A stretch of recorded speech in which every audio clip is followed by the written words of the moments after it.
সম্মানিত ভিউয়ার্স, কেমন আছেন সবাই? আশা করি আল্লাহর রহমতে ভালো আছেন, সুস্থ আছেন। আপনাদের সাথে আমি রয়েছি মোহাম্মদ রাশেদ মোশাররফ, শিক্ষক নিবন্ধনধারী, কারিগরি শিক্ষা ও trade instructor, Itna Nurpur DD মাদ্রাসা, ইটনা কিশোরগঞ্জ। সম্মানিত ভিউয়ার্স, আপনারা দেখছেন জব টিচার্স টিভি। সম্মানিত ভিউয়ার্স, আজকের আলোচ্য বিষয় ষষ্ঠ গণবিজ্ঞপ্তি 2025-এ কারিগরি শাখায় অর্থাৎ এসএসসি ভোকেশনাল এবং বিএম ভোকেশনাল শাখায় এনটিআরসি কর্তৃক সুপারিশপ্রাপ্তদের যে সকল কারণে এমপিওভুক্ত হওয়া যাবে না। সম্মানিত ভিউয়ার্স, আপনারা এও জানেন যে ষষ্ঠ গণবিজ্ঞপ্তি 2025-এ যারা কারিগরি শাখায় সুপারিশপ্রাপ্ত হবেন তাদেরকে টেমিস সফটওয়্যার বা কারিগরি যে সফটওয়্যার রয়েছে সেই সফটওয়্যারের মাধ্যমে কারিগরি শিক্ষা অধিদপ্তরের ট্রেড ইনস্ট্রাক্টর, সহকারী শিক্ষক কিংবা কারিগরি প্রভাষক, টেক নন টেক সহ কর্মকর্তা কর্মচারীদের এমপিও আবেদন করতে হবে। তখন আর অ্যানালগ থাকবে না। এটি পঞ্চম গণবিজ্ঞপ্তি 2023 পর্যন্ত এই নিয়মটি চালু থাকবে।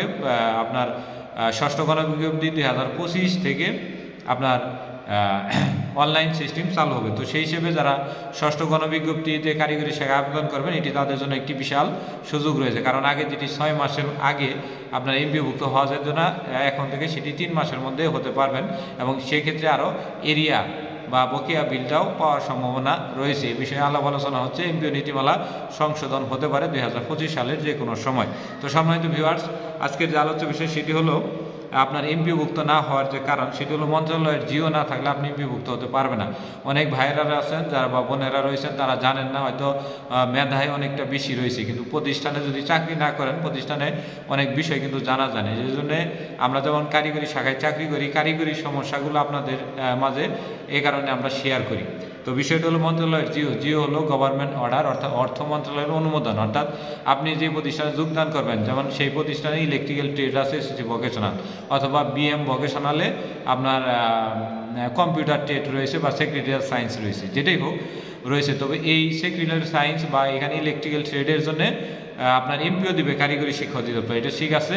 কিন্তু ওই পদের জন্য যে একটি বেতন হইতে হবে, অর্থাৎ সেই পদটি হলে বাংলা, ইংরেজি, গণিত, সাধারণ জ্ঞান, অর্থাৎ সবাই মিলে যে 15টা 10টা পদ তৈরি হবে, এই পদের যে একটি বেতন দেওয়া লাগবে, এই বেতনের জন্য অর্থ মন্ত্রণালয়ের একটি অনুমোদনপত্র লাগে, যারা ইংরেজিতে বলা হয় জিও বা গভর্নমেন্ট অর্ডার।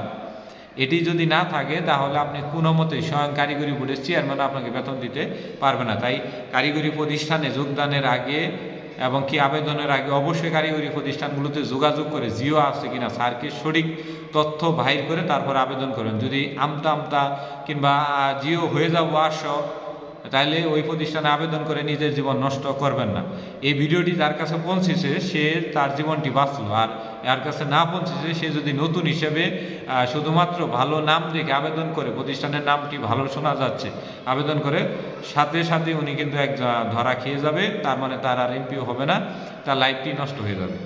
তো যাই হোক, পরে হলো প্রতিষ্ঠান পদায়ন অগ্রায়ণপত্র, অর্থাৎ আপনি যখন অনলাইনে আবেদন কিংবা অ্যানালগ আবেদন করবেন তখন ওই প্রতিষ্ঠান পদায়নের অগ্রায়ণপত্র লাগে, এটি না দিলে হবে না। তারপরে স্বীকৃতির কপি দিতে হবে, স্বীকৃতির কপি অনেকে দেন না। সর্বশেষ কমিটির অনুমোদনের কপিও দিতে হবে। তারপর সবাই অধিবেশন বা রেজুলেশনের কপি দিতে হবে। শিক্ষা মন্ত্রণালয়ের প্রথম এমপিও, অর্থাৎ আপনি প্রতিষ্ঠান যে এমপিও পাইছে প্রথম মাসের, সেটি থাকতে হবে এবং শেষ এমপিও থাকতে হবে এবং জাতীয় মেধা তালিকার কপি দিতে হবে। অর্থাৎ আপনি 160 না 170 বা 180 কত সিরিয়ালে আছেন, সেই সিরিয়ালটা যদি না দেন তাহলে কিন্তু আপনার এমপিও দিবে না, অর্থাৎ আপনার ফাইল রিজেক্ট করে দিবে। তারপরে হচ্ছে এনটিআরসি সনদ যাচাই। অনেকে রয়েছেন এই বিষয়টি যে জেলা শিক্ষা অফিস থেকে এনটিআরসি সনদ যাচাই করেন। কারিগরি শাখাদের বলছি, যারা এসএসসি ভোকেশনাল এবং বিএম ভোকেশনাল অর্থাৎ কারিগরি শিক্ষা অধিদপ্তরের অধীনে কর্মকর্তা কর্মচারী হবেন, তাদেরকে এই নিয়মটি প্রযোজ্য।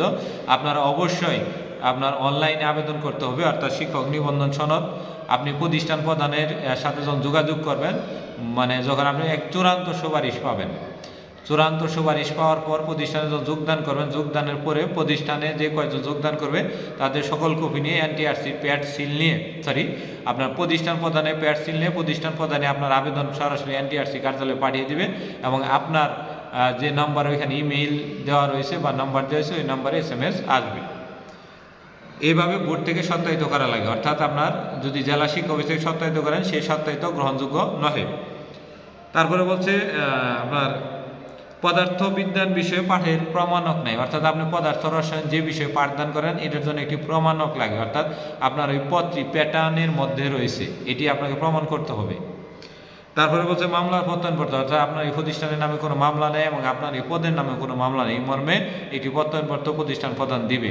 সেখানে অবশ্যই প্রতিষ্ঠান প্রদানের সিল থাকতে হবে এবং সভাপতির সিল থাকতে হবে। তো এই বিষয়টি মোট 12টি বিষয় যদি আপনারা ষষ্ঠ গণবিজ্ঞপ্তি 2025-এ প্রয়োগ না করেন তাহলে আপনি এমপিওভুক্ত হতে পারবেন না। ফাইল রিজেক্ট হয়ে আবার পুনরায় 1 মাস পরে আপনাকে আবার নতুন করে পাঠিয়ে এমপিওভুক্ত হতে হবে, যেটি অত্যন্ত ঝামেলাবন্ধ। এর জন্যে ষষ্ঠ গণবিজ্ঞপ্তি 2025-এ যারা যোগদান করবেন, যোগদানের আগে তাদের একটি কাজ করতে পারেন, সেটি হলো আপনার যখনই সময় হবে তখনই আপনার যে সনদগুলো রয়েছে এই সনদগুলো কারিগরি শিক্ষা, অর্থাৎ আপনি যদি এসসি পাস ঢাকা বোর্ড থেকে করেন তাহলে ঢাকা বোর্ড থেকে অনলাইন মারফত বা যেভাবেই হোক করবেন।